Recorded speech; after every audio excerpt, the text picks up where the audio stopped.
mi alma en vanidad vivió, ignorando a quien por mí sufrió, aunque en el Calvario sucumbió el Salvador,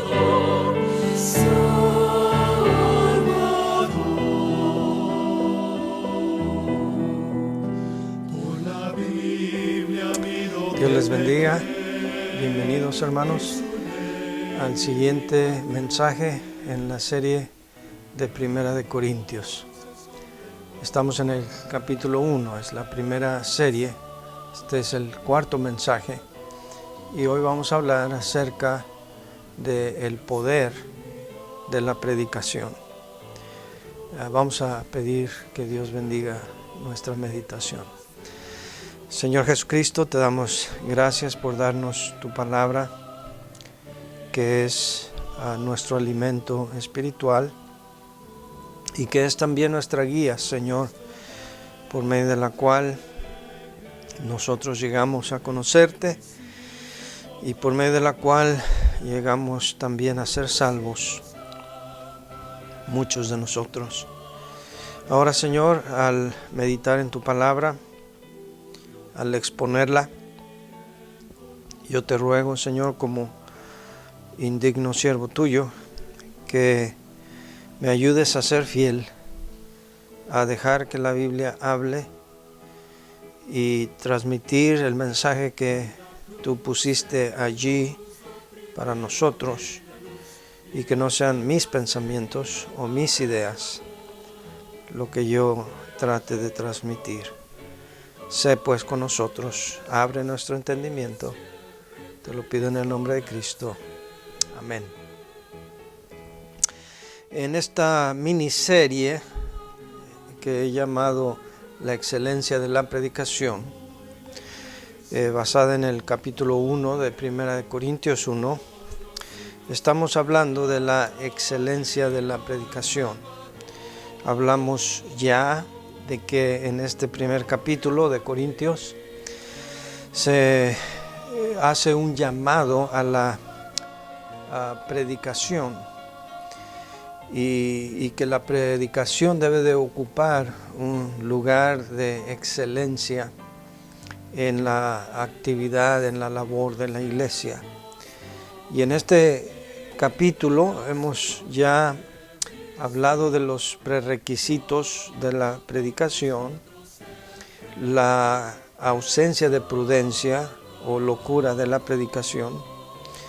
Hoy vamos a ver el tercero de estos, que es el poder de la predicación, y el último de esta miniserie tendrá que ver con los predicamentos de la predicación. Entonces, hablando del poder de la predicación, lo que encontramos aquí primeramente, hermanos, es la fuente de este poder. ¿En dónde está este poder? Primeramente encontramos la fuente confirmada, y esta fuente confirmada está en nuestro versículo tema de esta noche, en el versículo 18. Entonces, si ustedes gustan ir ahí conmigo, dice la Biblia ahí: porque la palabra de la cruz es locura a los que se pierden, pero a los que se salvan, esto es a nosotros, poder de Dios. Entonces aquí está en forma llana, explícita, de dónde viene este poder. Es poder de Dios. No es poder de persuasión de ningún ser humano, no es un poder que pueda emanar de ninguna habilidad, de ningún predicador, por elocuente que sea. Aquí claramente dice que es poder de Dios. Y este poder de Dios es identificado con la predicación. Mire otra vez en el versículo 17, pues no me envió Cristo a bautizar, sino a predicar el evangelio, no con sabiduría de palabras, para que no se haga vana la cruz de Cristo. Entonces, este poder de Dios, Dios quiso utilizar como canal de transmitir este poder por medio de la predicación. ¿Y la predicación de qué? La predicación del Evangelio. En Romanos 1:16, por ejemplo, Pablo nos establece que él no se avergonzaba del Evangelio. Dice, no me avergüenzo del Evangelio porque es poder de Dios para salvación. Y la palabra poder en estos pasajes viene de la palabra griega dunamis, de donde viene la palabra en español dinamita. Dunamis quiere decir poder de Dios. Y dice Pablo, no me avergüenzo del Evangelio. El Evangelio es el poder de Dios. Y hermanos, este es el centro de toda la Biblia, pero ciertamente es el centro de este capítulo. Hemos estado hablando diferentes cosas acerca de la predicación, y una de esas cosas de suma importancia es el poder que tiene la predicación del Evangelio. Entonces la fuente confirmada, encontramos aquí, es divina, es poder de Dios. Y la fuente confundida, digamos, la que mucha gente cree o atribuye a la causa o fuente equivocada, es el hombre. ¿Sí? Dice aquí en el versículo 17, si me permiten leer otra vez, dice, pues no me envió Cristo a bautizar, sino a predicar el Evangelio, no con sabiduría de palabras, para que no se haga vana la cruz de Cristo. Las grandes ideologías del mundo han tenido un vocero, han tenido a alguien que las ha logrado proponer y promover entre la gente. El socialismo, el comunismo, el nazismo, todo esto ha tenido algún proponente, algún vocero elocuente que ha logrado mover las masas. Pero aquí, en este caso, Pablo nos dice que este poder no viene de la sabiduría del hombre, ni viene del hombre de ninguna manera, sino que es de Dios. ¿Para qué? Para que no se haga vana la cruz de Cristo y para que no haya vanagloria en él. De hecho, este elemento humano, esta fuente humana, fue rechazada por Dios. Los versículos 25 al 29, que no voy a leer en detalle, nos dice que Dios rechazó lo fuerte y escogió lo débil del hombre, rechazó lo sabio del hombre y escogió a lo necio del hombre. Y lo que no es, ¿para qué? Dice, para avergonzar a lo fuerte, para avergonzar a los que se consideran sabios. ¿Para qué? Versículo 29, a fin de que nadie se jacte en su presencia. De modo, hermanos, que los resultados de la predicación sana y fiel y poderosa de la palabra de Dios, si es de origen divino, si es con el poder de Dios, entonces nosotros no tenemos nada de qué gloriarnos. Toda la gloria debe de ser para Dios. Si hay resultados es porque es el poder de Dios el que convence, el que transforma, el que convierte, el que derrite, el que derrumba los argumentos. Es el poder de Dios, no viene del hombre. La sabiduría del hombre puede producir convencidos, pero no logra alcanzar convertidos. Por ejemplo, el gran predicador Moody de Chicago. Moody no llegó ni siquiera a terminar el 6º grado de primaria. Cuando él solicitó ser aceptado como miembro en la Iglesia Congregacional del Monte Vermont, él fue rechazado porque no sabía suficiente doctrina bíblica. En su primera clase de escuela dominical, él andaba buscando en el libro de Génesis, un pasaje del Nuevo Testamento. Cuando alguien lo escuchó hablar por primera vez, esta persona dijo que muy seguramente Dios no tenía ningún plan para Moody en cuanto a hablar en público.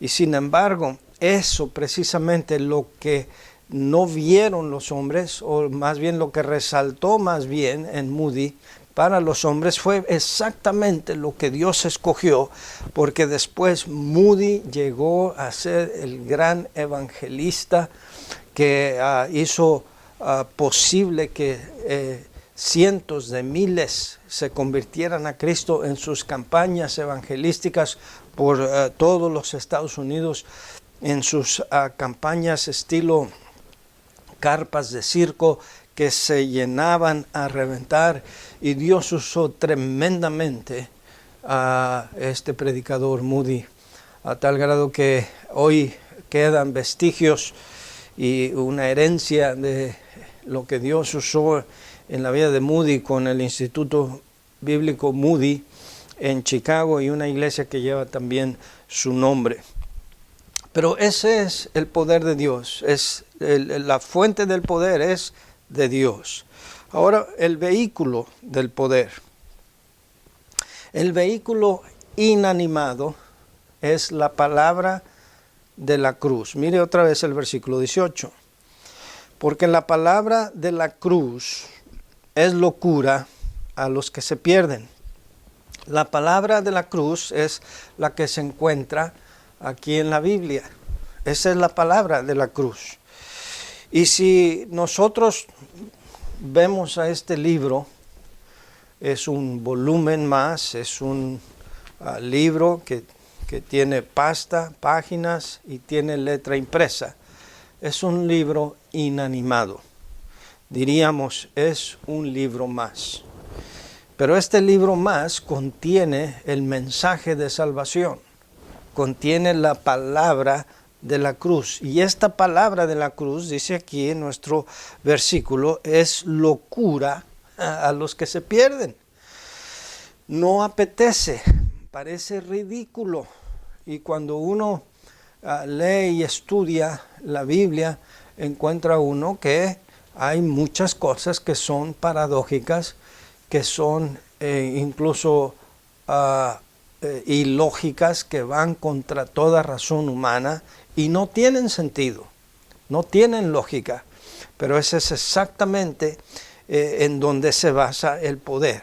En este libro lleno de palabras, inanimado, que parece no tener poder alguno. Pero para nosotros, dice aquí, los que hemos sido salvos, es el poder de Dios.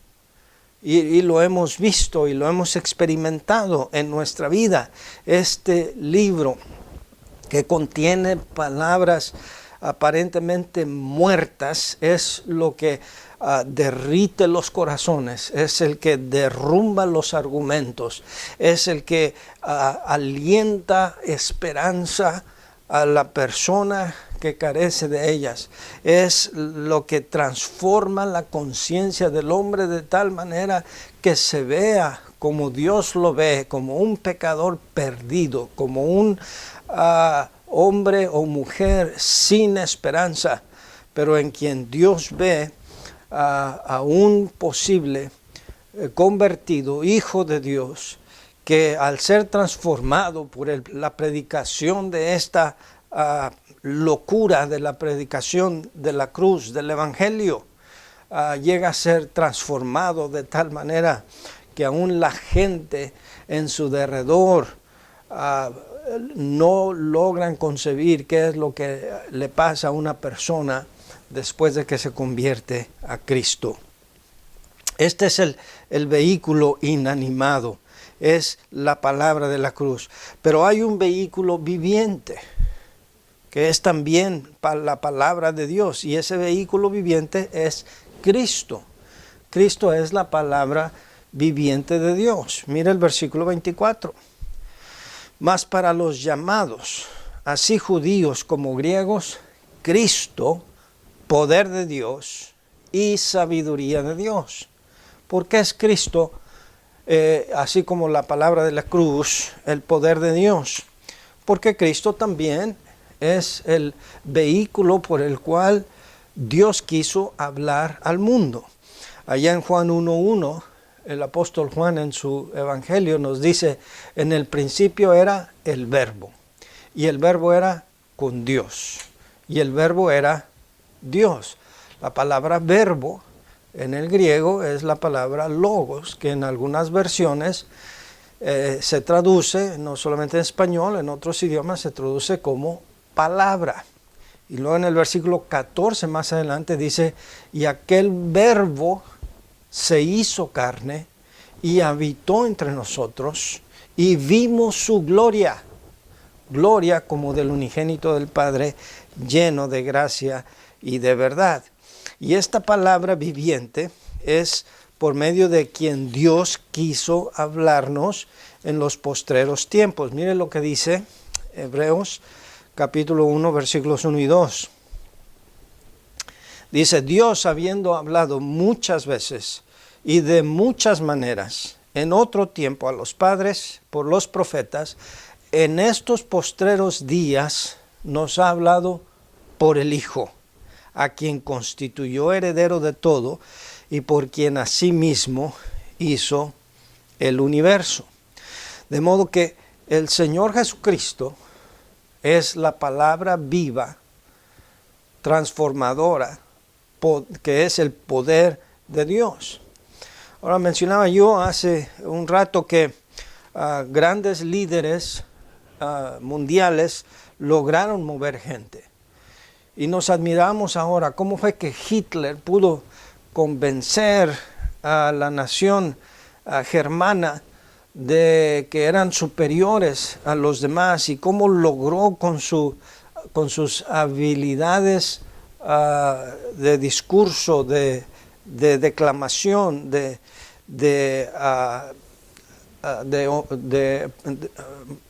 en su forma de hablar, lograr convencer a la gente. Pero lo hizo. Todos admiran a Martin Luther King Jr., quien con su discurso I have a dream, o tengo un sueño, reunió a 1 millón de personas, la mayor parte de color negro, en la explanada de Washington, y conmovió a la nación entera y comenzó un movimiento de los derechos civiles para la gente de color en los Estados Unidos, y vemos su habilidad y su capacidad de persuasión en su discurso. Pero en el caso de la palabra de Dios, la palabra de Dios puede aún ser susurrada, puede ser transmitida en calma, no necesariamente con grandes habilidades de un discurso en público, pero esta palabra de Dios, Cristo Jesús, la predicación de la cruz, es lo que cambia al hombre de adentro hacia afuera. Es lo que hace que un hombre que era golpeador ahora sea un padre amoroso. Es lo que hace de una persona que era tramposa y una persona que era un holgazán, hacerlo un hombre de bien, un hombre honesto. Es lo que hace que una mujer impúdica se convierta en una ama respetuosa, casta, dedicada a su hogar y a su marido. Es lo que hace que un hijo rebelde quiera dedicar su vida a Dios y a los demás. Es el poder del Evangelio. Es lo que transforma realmente al hombre, y no hay poder en la tierra y no hay ideología en el mundo capaz de transformar al corazón del hombre como lo hace la palabra de Dios. Vamos a hablar de algunos aspectos de este poder de la palabra de Dios, el efecto del poder. Este poder lo vemos en que la predicación santifica. Miren el versículo 2 de nuestro pasaje, primera de de Corintios 1. Dice, voy a leer desde el 1. Pablo, llamado a ser apóstol de Jesucristo por la voluntad de Dios, y el hermano Sóstenes, a la iglesia de Dios que está en Corinto, a los santificados en Cristo Jesús, llamados a ser santos. Note esta frase, santificados en Cristo Jesús. ¿Cómo somos santificados? Bueno, somos santificados primeramente porque escuchamos la palabra de Dios. Romanos 10, 17 nos dice que la fe viene por el oír y el oír por la palabra de Dios. De modo que cuando nosotros escuchamos la palabra de Dios y el Espíritu Santo que toma la palabra de Dios, crea convicción en el hombre, eso nos hace volver a Cristo, hace que el hombre más orgulloso caiga de rodillas, humillado delante de Dios. Y entonces Dios, al recibir a un pecador arrepentido que acepta la salvación que le ofrece el Señor Jesucristo, empieza a operar en el ser, en el interior de esa persona, una transformación tal que la Biblia llama nuevo nacimiento. Y esa labor que comienza al momento de recibir a Cristo continúa a través de toda la vida cristiana, y ese es el poder de santificación. Eso es lo que hace que la persona que antes era un esclavo del alcohol aborrezca después la bebida. Eso hace que la persona acostumbrada al maltrato, a las malas palabras, ahora de su boca, en vez de proferir obscenidades, ahora salgan palabras de alabanza a Dios, palabras nobles, palabras que sean más bien ungüento para las almas heridas. La predicación de la palabra santifica. La palabra de Dios, la predicación de la palabra también enriquece. Mire el versículo 5. Dice ahí nuestro pasaje, porque en todas las cosas fuisteis enriquecido. Y a veces no nos damos cuenta, o por lo menos de recién convertidos, no nos damos cuenta de cuán enriquecido es el hombre. Aquí habla de algunas cosas, versículo 5 en adelante. Fuisteis enriquecidos en toda palabra, en toda ciencia, así como el testimonio acerca de Cristo ha sido confirmado en vosotros, de tal manera que no os falta ningún don, esperando la manifestación de nuestro Señor Jesucristo. Hemos sido enriquecidos, ahora somos hijos de Dios, ahora Cristo Jesús es nuestro hermano mayor, Dios es nuestro Padre, el Espíritu Santo es quien mora en nosotros, es el Espíritu de Consolador, somos miembros de la familia de la fe, miembros de una gran familia en todo el mundo. Nuestro nombre está escrito en el libro de la vida, y todo eso gracias a la predicación que Dios usó para convertirnos. La predicación también une.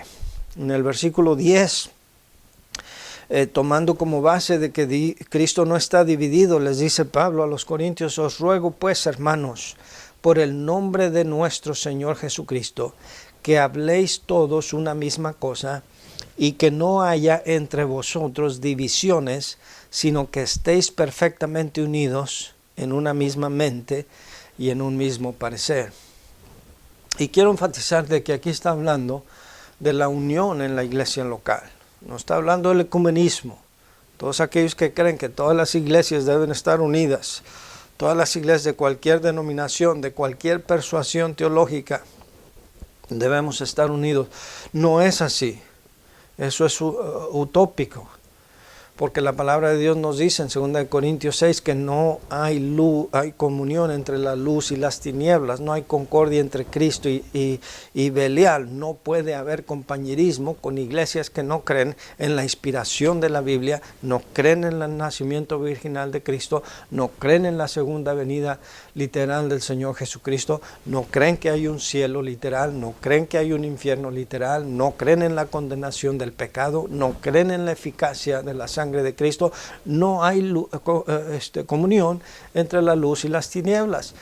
Entonces, no confundir ese movimiento ecuménico. No está hablando aquí de ser ecuménicos. Está hablando aquí de la unión entre los miembros de una iglesia local. Esta epístola fue dirigida a una congregación local y estaba quebrantado el corazón de Pablo por la división que había por las cosas más tontas, como decirse que yo era de Pablo, yo de Apolos y yo de Cefas. Entonces aquí está hablando de la unidad, de pensar, de sacrificar quizás nuestra preferencia, nuestra manera de pensar por el bien del cuerpo de Cristo. La predicación, hermanos, también capacita. Vea los versículos 26 al 29 que ya hemos leído varias veces. Dice, pues mirad, hermanos, vuestra vocación, que ni sois muchos sabios según la carne, ni muchos poderosos, ni muchos nobles, sino que lo necio del mundo escogió Dios para avergonzar a los sabios, y lo débil del mundo escogió Dios para avergonzar a lo fuerte, y lo vil del mundo y lo menospreciado escogió Dios, y lo que no es para deshacer lo que es, a fin de que nadie se jacte en su presencia. Y yo podría compartirles muchos testimonios, pero quiero compartir el testimonio de un hermano en Salinas, California. Salinas, California, llegó un hermano, Nacho Lemus, quien ahora es pastor. Él lo encontramos yendo a tocar puertas, evangelizando casa por casa. Y vino Nacho a la iglesia, aceptó a Cristo. Después él me pidió, hermano, ¿podría ir a la casa para hablar con mi esposa, presentar el evangelio?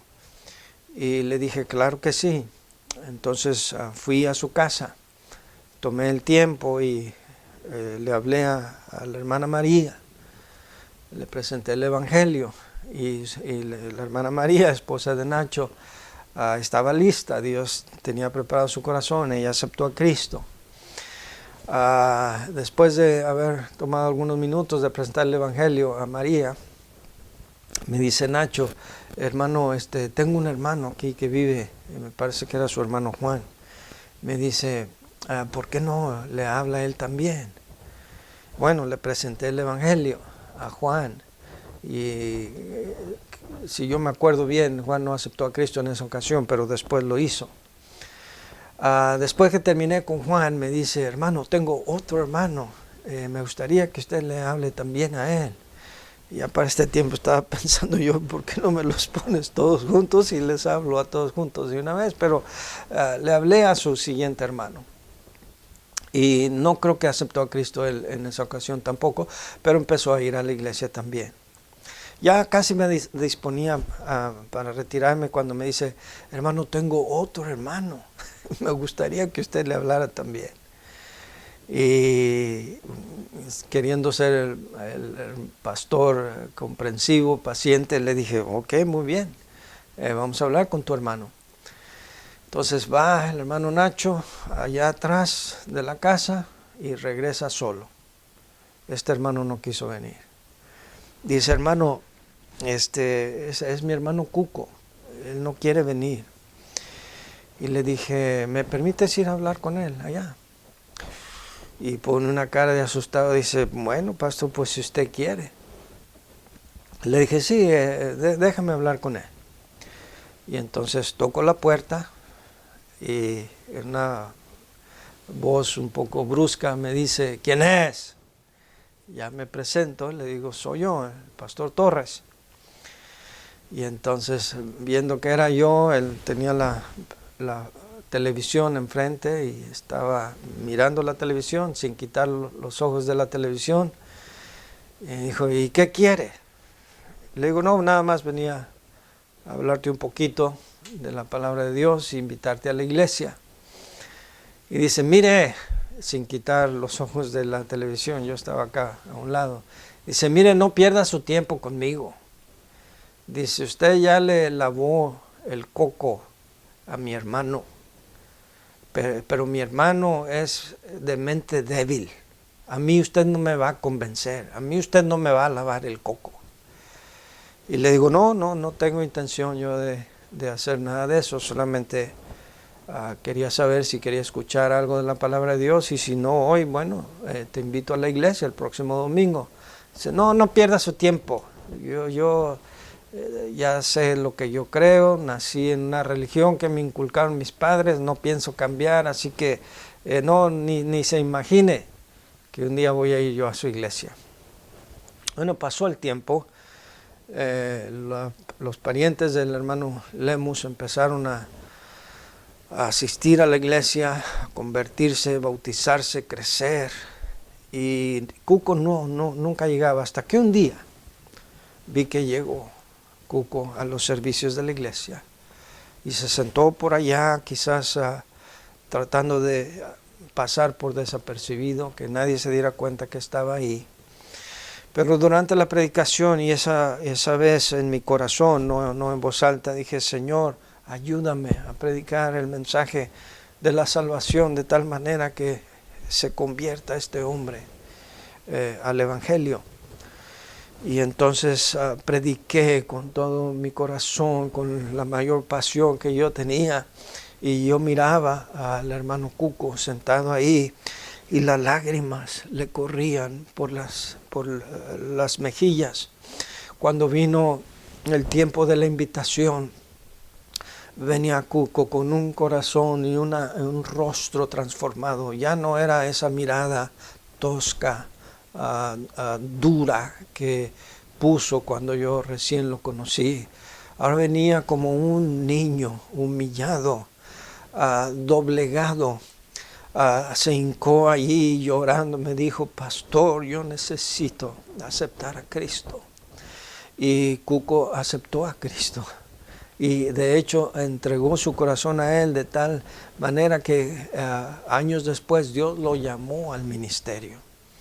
Él se fue a estudiar al seminario y ahora está en México, en Silao, Guanajuato, comenzando una iglesia, predicando allí. Y hermanos, aquel que dijo que a él no le iban a lavar el coco, mírelo ahora anda lavando cocos él también. Y qué bendición. Y su hermano Nacho también. Hermano, ¿de qué le estoy diciendo? ¿Qué le estoy hablando? Estoy hablando del poder de la predicación. Eso es el poder que está aquí en este libro y en la predicación del mensaje de este libro. Es el propósito de la predicación. Gente que sea salva. Gente que no solamente se convenza. Las religiones lo quieren convencer de una ideología y hay mucha gente convencida. Y por eso vemos gente que se convierte de una religión a otra. Pero el cristianismo no es una religión más. La predicación del Evangelio es poder de Dios. Es el poder de Dios para salvación a todo aquel que cree, como ya leímos. Termino con esta anécdota. En 1797, un buque inglés, una nave inglesa llamada el Bounty, 1798, ese fue el año, hubo un motín en el barco y 9 de esos amotinados fueron abandonados en una isla llamada Pitcairn con 6 hombres y 12 mujeres nativos tahitianos. Entonces ahí fueron abandonados en esa isla. Con el tiempo, uno de esos marineros empezó a destilar whisky en la isla. Y la isla se hundió en el vicio y la perdición. Las mujeres empezaron a ser abusadas y a tener hijos de diferentes. Y 10 años después, después de todo esto, solamente sobrevivió uno de los marineros blancos y unas pocas mujeres nativas, ni un solo hombre nativo. y estas mujeres nativas sobrevivieron con hijos mestizos. Entre estos marineros, este marinero que sobrevivió, él encontró una Biblia en la isla y empezó a leer la Biblia y la empezó a enseñar a los demás. Cuando la isla fue descubierta 10 años después, en 1808, por la nave americana USS Topaz, la isla Pitcairn se había convertido en una comunidad próspera, donde no había cárceles, no había bares, no había whisky, no había crimen, no había gente perezosa, solamente había gente honesta, de buen carácter moral, trabajadora. ¿Qué fue la diferencia?